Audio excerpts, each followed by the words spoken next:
दोस्तों नमस्कार। जैसा कि आप सभी लोग जानते हैं कि पूरे प्रदेश में हरेला त्योहार मनाया जा रहा है, बड़े जोर शोर से मनाया जा रहा है। और इसका मकसद ये है कि ज्यादा से ज्यादा वनीकरण हो।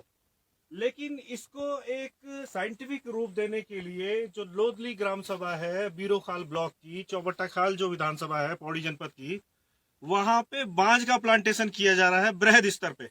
और ये आज से नहीं किया जा रहा है, कई सालों से यहाँ के ग्रामीण इस बात को समझ चुके हैं कि अगर उनके गांव के ऊपर बांज का फॉरेस्ट होगा, बांज का जंगल होगा, तो उनके जल स्रोत जो हैं उनमें भरपूर पानी रहेगा। और अगर चीड़ के पेड़ है, चीड़ का जंगल उनके ऊपर है, तो धीरे धीरे जो जल स्रोत है उनके सूखने की पूरी पूरी संभावना है। तो ये जो कार्यक्रम यहाँ पे हो रहा है, इसमें जो यहाँ के पर्यावरणविद हैं रमेश बोड़ाई जी हैं, स्थानीय जो सरपंच हैं यहाँ के इस ग्राम सभा के, और यहाँ पर मैं ये कहना चाहूंगा कि ये कार्यक्रम पूरे भारत के नक्शे पर अब आने वाला है, क्योंकि भारत के कई बड़े एनजीओ यहाँ पर आए हुए हैं, उनके प्रतिनिधि यहाँ पे आए हुए हैं। और वो लोग भी इस मैसेज को पूरे आप कहेंगे कि उत्तर पूर्वी जो राज्य हैं वहां तक इस मैसेज को पहुंचाएंगे कि अगर आपको अपने इलाके में वाटर जो रिसोर्स है उन्हें रिचार्ज करना है, तो चौड़ी पत्ती वाले और बांस के पेड़ लगाना बेहद जरूरी है। तो आप देख सकते हैं कि ये जो लोधली ग्राम सभा है उसके ग्रामीण यहाँ पे मौजूद हैं। और पीछे दिखाना चाहूंगा कि आप छोटे छोटे जो बांस के पेड़ देख रहे हैं, ये इनकी उपलब्धि है। और मैं कहूंगा कि जो लोग बैंकों में पैसा जमा करते हैं वो पैसा जब बाहर निकलेगा तो खत्म हो जाएगा, लेकिन ये जो बांस के पेड़ यहाँ पे लगे हुए हैं ये तो सदियों तक अमर रहेंगे। फिर इन बांस के नीचे फिर नए वृक्ष पैदा होंगे और लगातार ऑक्सीजन जो कि प्राणवायु है उसकी उपलब्धता पूरे उत्तराखंड को ही नहीं पूरे देश विदेश को यहाँ से मिलेगी। तो सबसे पहले मैं इस ग्राम पंचायत के जो सरपंच हैं उनके पास जाता हूं कि ये कार्यक्रम कब से चला रहे हो। भाई साहब, ये बहुत जो काम कर रहे हैं, एक आदर्श वनीकरण है ये कब से आया आपके दिमाग में? पहले अपना थोड़ा सा परिचय दीजिए और कब से ये काम कर रहे हैं आप लोग? सर धन्यवाद आपका। मैं सरपंच बीरपाल ग्राम सभा लोधली से हूँ। और ये जो हमारा वनीकरण का है, हमारा ये बांज वृक्ष का जो ये पौधारोपण का है, ये पिछले 15 सालों से हम लगातार इस पे कार्य कर रहे हैं। काफ़ी वृक्ष इसमें बांज के बड़े भी पल्लीसाइड हो चुके हैं और नए बांज पौधे निरंतर हम हर साल इसमें वृद्धि कर रहे हैं, जिससे हमारे जल स्रोतों में काफ़ी वृद्धि देखने को मिल रही है। और अभी भी हरेला प्रोग्राम में दिल्ली से आई टीम, आप लोगों का सहयोग, इसमें भी हम कम से कम 2000 पेड़ों का अभी लक्ष्य रखा है, जिसमें हमारा ये सारा मिश्रित वन, जिसमें बांज है, बुरांस है, काफल है और आंवला है, तेज पत्ता है, इस प्रकार का हम वनीकरण कर रहे हैं। और जो हमारे बीच में ये समस्या चीड़ की बनी हुई है, इसको प्रॉपर तरीके से कम हम करवा रहे हैं, क्योंकि जैसे ही बांज उगेगा तो उसमें हमारा जो चीड़ है अपने आप ही विलुप्त होता जाएगा।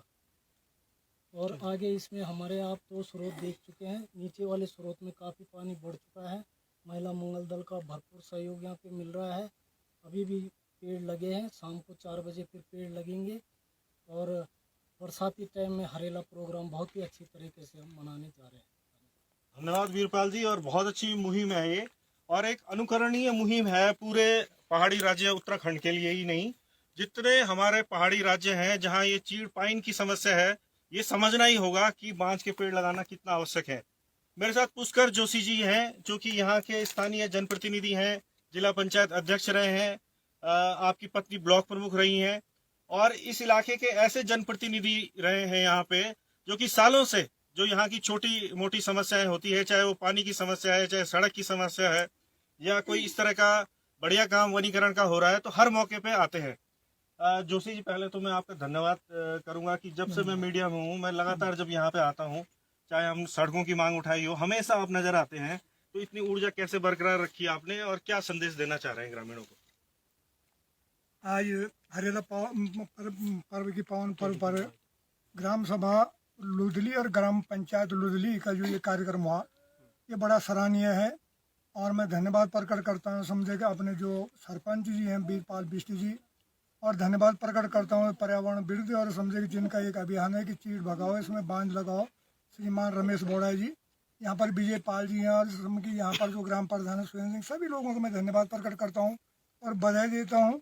और इन सभी ग्रामवासियों का ऐसा है कि समय जब मैं अच्छा काम देखता हूँ क्षेत्र में तो मुझे भी बड़ी खुशी होती है। मैं विगत वर्ष भी यहाँ पर आया था और जिस तरह से वहाँ पर समय 2000 2,500 वृक्ष रोपित किए गए थे। आज हम जब समय साइड पे आते हैं तो लगभग 95% समय की ये पेड़ सशब्द रहे और इतनी विषम परिस्थिति में जैसे समय की जो है गर्मियों में कई जगह समय माने बरसात पे पेड़ लगाए जाते हैं, गर्मी में मौसम खत्म हो जाते हैं, लेकिन ये मैं समझता हूँ कि जनपद में ये पहला गांव है जिन्होंने अपने प्रयास और सामूहिक प्रयास से यहाँ पर समय इस वन को बचाया है। और मैं आशा ऐसा करता हूँ कि हम लोग इन लोगों से प्रेरणा लें और अन्य जगह पे ऐसे वन लगाएं ताकि समय के पर्यावरण दृष्टिकोण से, सांस्कृतिक दृष्टिकोण से, पारंपरिक दृष्टिकोण से हम बरकरार रहें और आने वाली पीढ़ी में यहाँ पर इसका सुखद अनुभव प्राप्त करें। धन्यवाद।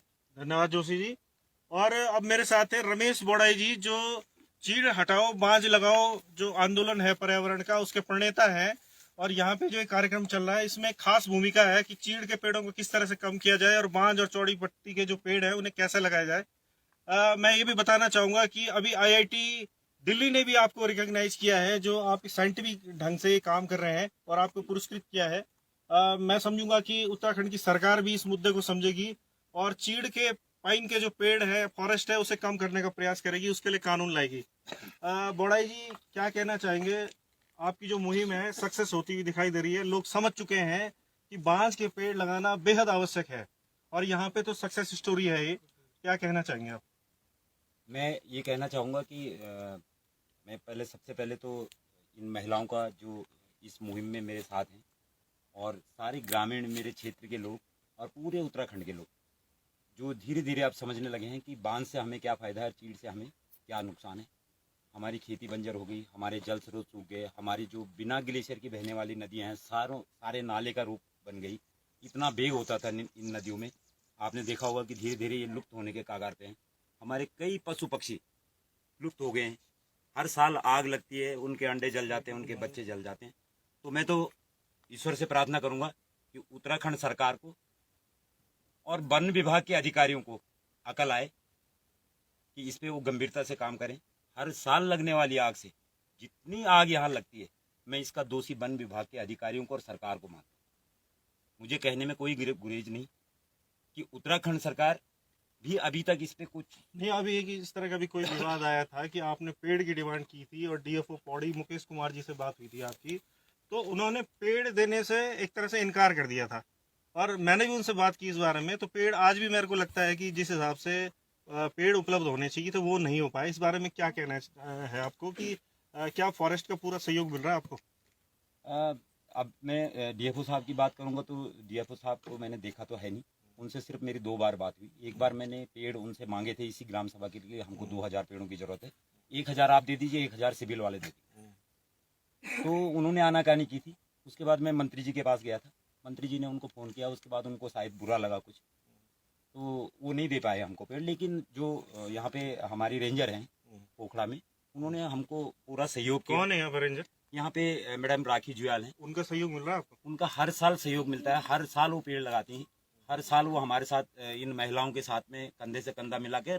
मेरे को लगता है कि जो राखी जुयाल ने इनको मोटिवेट किया इन महिलाओं को, तो अब ज़्यादा से ज़्यादा महिलाएं इस पे भाग ले रही हैं, क्योंकि उनका व्यवहार, उनका जो पूरे क्षेत्र के लोगों के साथ व्यवहार है, एक अधिकारी जैसा नहीं है, एक बहन जैसा, एक बेटी जैसा। तो कुल मिला के जिस तरह से वन विभाग का सहयोग मिलना चाहिए, क्योंकि ये फॉरेस्ट विभाग की जिम्मेदारी है वनीकरण, लेकिन इस जिम्मेदारी को जो आपका NGO है NRMS, उसने इसको अपने कंधों पे उठाया हुआ है। दिल्ली से आके 2 NGO भी यहाँ पे सहयोग कर रहे हैं।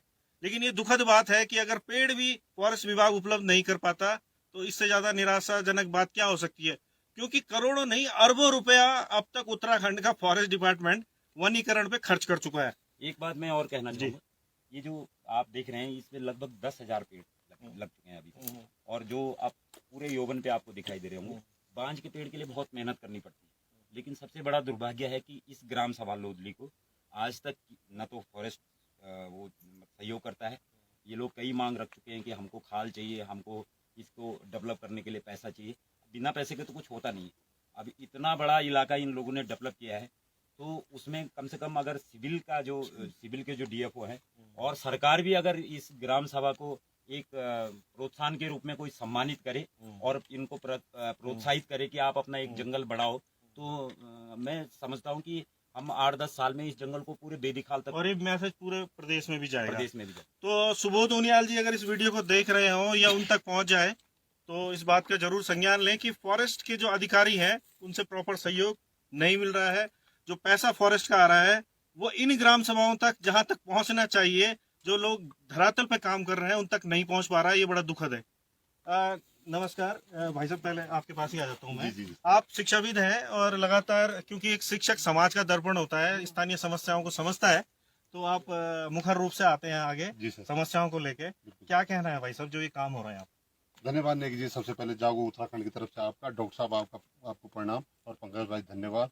यहाँ पर जो सीए साहब यहाँ पर पहुंचे, IIT दिल्ली की टीम यहाँ पर पहुंची। सबसे पहले तो मेरा सौभाग्य है कि आज संडे था और मैं अपने विद्यालय से संडे में घर आया हूँ और इस कार्यक्रम में सम्मिलित होने का मुझे भी सौभाग्य प्राप्त हुआ। नेगी जी, मैं आपको बताना चाहता हूँ कि ये जो मुहिम बौड़ाई जी ने चलाई है, चीड़ हटाओ और बांध लगाओ कार्यक्रम, ये हमारे पूर्वजों ने बहुत पहले इसको शुरू कर दिया था। इसका कारण मैं आपको बताऊं, हमारा जो लोधली गांव है यहाँ चीड़ ही चीड़ है, बांझ कहीं था ही नहीं। और इसका दुष्परिणाम ये हुआ कि हमारा जो प्राकृतिक स्रोत, पानी का जो स्रोत था, वो जो है सूखने लग गया चीड़ की वजह से। तो गांव वाले उस समय इतना पढ़े लिखे नहीं थे, लेकिन उनमें बुद्धि थी। उन्होंने ये जो प्राकृतिक स्रोत है उसके ऊपर का जो चीड़ का जंगल था उसको धीरे धीरे कम किया और उसके स्थान पर वन लगाए, और उसका उदाहरण जो है आपको साफ दिख रहा है। और हरेला पर्व पूरे देश में मनाया जा रहा है नेगी जी, लेकिन मैं आपको उदाहरण पेश कर रहा हूँ। हमारे गांव इसका जीता जागता उदाहरण है। एक पेड़ हर साल लगता है लेकिन वो कहाँ जाता है पता नहीं।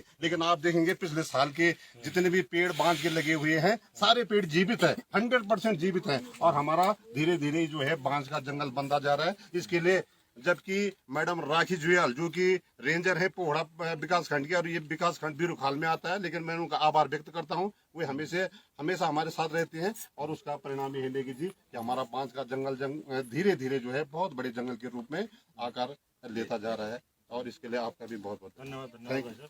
तो ये एक बहुत बड़ा उदाहरण है पूरे प्रदेश के लिए कि किस तरह से वनीकरण होना चाहिए।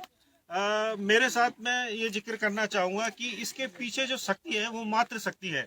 जो महिलाएं हैं वो इस वनीकरण को करने के लिए सूत्रधार हैं एक तरीके से, कि ग्राउंड पे काम कर रही हैं। पुरुष मुझे लगता है कि थोड़ा सा पीछे है, उनको भी आगे आना चाहिए। आपको क्या नाम चाहिए और कब बेटी करना चाहिए अभी काम? जी हामीलाई गिल सालबारी सिप्पी डाल लगाना छ सुर्कना छ तब बाजा डाल लगाना छ तेज पत्ता छी काफल छी हर चीज का मेव छी देदार छी औवा छी हर चीज का डाल लगाया छी। आपने ये बात बताना कि डाल सब लगाना छन और बचा तो कोई नहीं छे, और आपन जो डाल लगाया छन वो दिखेना छन कन करदा भी। अच्छा, आग लगे तो हम एक मुजाना खनाया छ है ना, तो हमली डाल बचे तब या हमल गोरु बंधन का तब तो मला हमल वो डाल छी अब ही छी छोट छोट। तो जो हम ये लापरवाही कर लेते तो हम तो वो डाल नहीं लगे के हम तो क्या फायदा छ। बिल्कुल बिल्कुल। पर रुख हमरे देखना छवा। तो आप गांव में जो धारा छन 15 छन वो बढ़ गई नहीं, पानी बढ़ गई, स्रोत बढ़ गई। अच्छा अच्छा। नगर पहले पानी में चाहिए ताला लगे रहे छाया दूरी भाट पानी मिले चाहिए गोरु था बुई दिन चाहिए अपन ना ढूंढ भी का चाहिए खांदा भी हमें दे चाहिए हैं पानी बढ़ो से। पर जरा आप पानी बढ़ गई ऐ समझ ताला नहीं लगा है ना, ऐ समझ ताला नहीं लगा। तो ये बहुत बड़ा संदेश है हमारे राज्य के लिए, पहाड़ी राज्य के लिए, कि जो पानी की समस्या है उसका एक स्थायी समाधान भी है बांझ के वृक्षों का रोपण। अब मैं आपसे एक बड़ी शख्सियत से मिलवाना चाहूंगा जो उड़ीसा से है मूलतः और साइकिलिस्ट है, हरियाणा से है, माफ कीजिएगा उड़ीसा से दूसरे साथी हैं, हरियाणा से हैं और इंटरनेशनल लेवल के साइकिलिस्ट हैं, भारत का रिप्रेजेंटेशन करते हैं जो इंटरनेशनल इवेंट होते हैं। तो थोड़ा सा योगेंद्र जी अपना परिचय दीजिए। और पहले तो आपका धन्यवाद, आप इतनी दूर आए हरियाणा से। और मुझे लगता है कि इन जो ये फॉरेस्ट डेवलप होंगे इससे न केवल पर्यावरण का विकास होगा, पर्यटन का विकास होगा, एक साइकिलिंग टूरिज्म का भी विकास हो सकता है, ऐसी संभावना दिखाई देती है। और जो आपका एनजीओ है वो भी इस पे काम कर रहा है, तो किस तरह से कहना चाहेंगे आप, क्या कहना चाहेंगे? नमस्कार नेगी जी। एक तो जैसे अभी परिचय तो यही है कि आपने मेरा परिचय दे दिया है। मैं साइकिलिंग करता हूँ और मैराथन रनिंग करता हूँ, और साइकिलिंग के थ्रू मैं एनवायरनमेंट प्रोटेक्शन की मैं कैंपेन चलाता हूँ एंड एक हेल्दी लाइफस्टाइल के बारे में भी मैं लोगों को जागरूक करता हूँ। और दूसरा मैं एक छोटा सा संशोधन यहाँ पे करना चाहूँगा कि प्राचार्य साहब ने बोला था IIT दिल्ली से नहीं है हम। IIT दिल्ली से हमारा कोई संबंध नहीं है, हमारी अपनी संस्था है क्रिस्पाई, जो कि हम एनवायरनमेंट के ऊपर और रिन्यूएबल एनर्जी के ऊपर जो भी संस्थाएं काम कर रही हैं या जो भी लोग काम कर रहे हैं उनको हम आगे लाते हैं, उनको प्रोत्साहित करते हैं। उसके साथ हमारी एक दूसरी बॉडी है जो कि हाई फाई सोशल इनोवेशन है, और मैं हाई फाई सोशल इनोवेशन का चेयरमैन हूँ, और उसमें हम इन्हीं सब चीज़ों को बहुत प्रोत्साहित कर रहे हैं। और लगभग 6-7 महीने पहले हम किसी वजह से यहाँ बोराई साहब से मिले थे, और हमने देखा कि यहाँ पे हमें, क्योंकि हम तो प्लेन से हैं, हमें हिमालय की इकोलॉजी के बारे में इतना ज़्यादा ज्ञान नहीं था, लेकिन हम इन चीड़ के पेड़ों को सोचते थे कि यही हिमालय है और यही यहाँ की सबसे बड़ी, लेकिन बाद में पता चला और प्राचार्य साहब ने बताया कि ये तो बहुत ही भयानक पेड़ है। यहाँ के जल स्रोत इस पेड़ की वजह से सूख गए। आज ही प्राचार्य साहब ने मुझे दिखाया अपने गाँव का एक जल स्रोत कि इन पेड़ों की वजह से वो सूख गया था, लेकिन चूंकि अब ये पेड़ गिर रहे हैं और किसी तरह से थोड़े थोड़े वैज्ञानिक तरीके से हटाए जा रहे हैं और बांझ के पेड़ लगाए जा रहे हैं और मिश्रित वन लगाया जा रहा है, क्योंकि बांझ का और मिश्रित वन यहाँ बढ़ गया है, इसकी वजह से वो स्रोत दोबारा से लाइव हो गया है, वहाँ पानी का स्रोत वापस आ गया है। तो ये हमारा तो एक छोटा सा योगदान है गाँव वालों के साथ में। बेसिक काम तो ये गांव की महिलाएं और ये साहब जो लोग बोराई साहब और ये इन्होंने जो आंदोलन उठाया, हम ये ही बेसिक काम कर रहे हैं। हम भी इसके साथ जुड़े हैं और हम अब चाहते हैं कि इस काम को हम बहुत आगे ले जाएंगे और इसकी रिकग्निशन कराएंगे और इस चीज़ को हम सबको समझाने की कोशिश करेंगे कि चीड़ यहाँ के लिए एक बहुत ही खतरनाक पेड़ है, जिसका समाधान ढूंढा जाए और बांझ और मिश्रित वन यहाँ पर लगाया जाए। धन्यवाद। Thank you Yogendra ji. और अब मेरे साथ है सुधीर जी, जो CA है और एडवोकेट भी है, और इस जो आज का कार्यक्रम था उसके मुख्य अतिथि थे यहाँ पे। आगे क्या योजना है सुधीर जी, किस तरह से इस मुहिम को आगे बढ़ाएंगे? देखिए, मुहिम से पहले मैं आपको बताऊं कि हम कहते हैं हम डेवलप हो रहे हैं, हर जगह पे भी सड़कें आ गया, कंक्रीट आ गया, हम साइंस की बातें करते हैं। देखिए, साइंस हमें कहाँ लेके चला गया। उत्तराखंड जो कि सपोज टू बी कि वाटर रिजर्व नेचुरल रिसोर्सेस में हाईएस्ट होना चाहिए, और वहाँ पे भी पानी की किल्लत आना कितनी बड़ी समस्या है। हम कहते हैं साइंस से हमें तरक्की करते हैं। मैं साधुवाद दूंगा यहाँ का जो लोकल सारे हमारा महिला मंडल है, हम तो ऐसे ही आए थे घूमने के लिए, फिर देखा हकीकत में ये जो समस्या है ये लोकल समस्या नहीं है, ये तो हमारा इंडियन पेनिनसुलर का ही समस्या है। तो इसको लेके हमने अभी IIT दिल्ली में एक बहुत बड़ी सेमिनार कराया था जिसका नाम है ग्रीन ऊर्जा कॉन्क्लेव, और मुझे गर्व है बोलने के लिए हमने लोदली गाँव का पूरा सबको भी इन्वाइट किया था। उनका रिप्रेजेंटेशन पे हमारा बोराई साहब गए भी थे, हमने उनको उसमें सम्मानित भी किया है कि ग्रीन ग्लोब अवार्ड, एक सबूज ग्लोब अवार्ड पे हमने सम्मान किया है। और मुझे उम्मीद है कि इनका जो मुहिम है उसके साथ उन्होंने देखिए कितने बारीकी से इसको टूरिज्म कल्चर के साथ हमारा जो एक हिंदू धर्म का जो रिचुअल्स है, अब उन्होंने एक रिचुअल्स के साथ जोड़ दिए। मैं बड़ा गर्व के साथ कहता हूँ कि जहाँ पे हमारा साइंस फेल है वहाँ पे ट्रेडिशन काम करेगा, और ये जो ट्रेडिशन को उन्होंने इसी मुहिम के साथ जोड़े हैं, इसका नाम उन्होंने रखा है पितृवाटिका। मुझे गर्व है कि मेरा सौभाग्य है, मैं तो NGO की तरफ से आया था इनका मदद करने के लिए, लेकिन पर्सनली मुझे एक इतना बड़ा इंटरेस्ट फैक्टर क्रिएट हो गया कि मैंने अभी क्योंकि मैंने भी अपना पिताजी को खोए थे हमने 2010 में, मुझे मौका मिला कि मैं अपना मृतक पिता के सम्मान के तौर पे मैंने एक पेड़ लगाया है। मैंने इनफैक्ट गांव की महिला लोगों को सबको मैंने रिक्वेस्ट भी किया है कि इस पेड़ का बचाव करेंगे। मेरे को एक बहाना भी मिल गया कि मैं हर साल आऊँगा एटलीस्ट देखने के लिए ये मेरा पेड़ कैसा है। तो मुझे उम्मीद है कि ये मैसेज आगे जाएगा और ये बहुत बड़ी वजह रहेगा कि मुझे पता है कि ये कॉपी करेंगे लोग, हर जगह पे एक एक ऐसे पितृवाटिका होगा, और हमारा जो हिंदू धर्म के रिचुअल्स के हिसाब से ये मुहिम अपने आप आगे जाएगा, हम एक सबूज ग्लोब की तरफ जाएंगे। इन एनी केस में हम सबको पता है India is committed to be a global leader in terms of carbon management. Pauri जनपद की जो लोदली ग्राम सभा है बीरोखाल इलाके में, और जिस तरह से इन्होंने बांझ का एक वनीकरण यहाँ पे स्थापित कर दिया है, तो ये उत्तराखंड के सभी इलाकों के ग्रामीणों के लिए एक उदाहरण है कि आप अपने इलाके में बांझ का फॉरेस्ट डेवलप करें, चौड़ी पत्ती वाले वृक्ष लगाएं, जिससे कि आपके गर्मियों में पानी की दिक्कत नहीं होगी। उत्तराखंड सरकार को भी इस मुद्दे को समझना चाहिए और धीरे धीरे ऐसा कानून लाना चाहिए कि उत्तराखंड के वनों से चीड़ के पेड़ों को कम किया जाए और बांझ जैसे चौड़ी पत्ते के जो पेड़ हैं उनको ज़्यादा से ज़्यादा लगाया जा सके। जागो उत्तराखंड के लिए लोदली ग्राम सभा, चौबट्टा खाल विधानसभा, पौड़ी गढ़वाल से आशुतोष नेगी।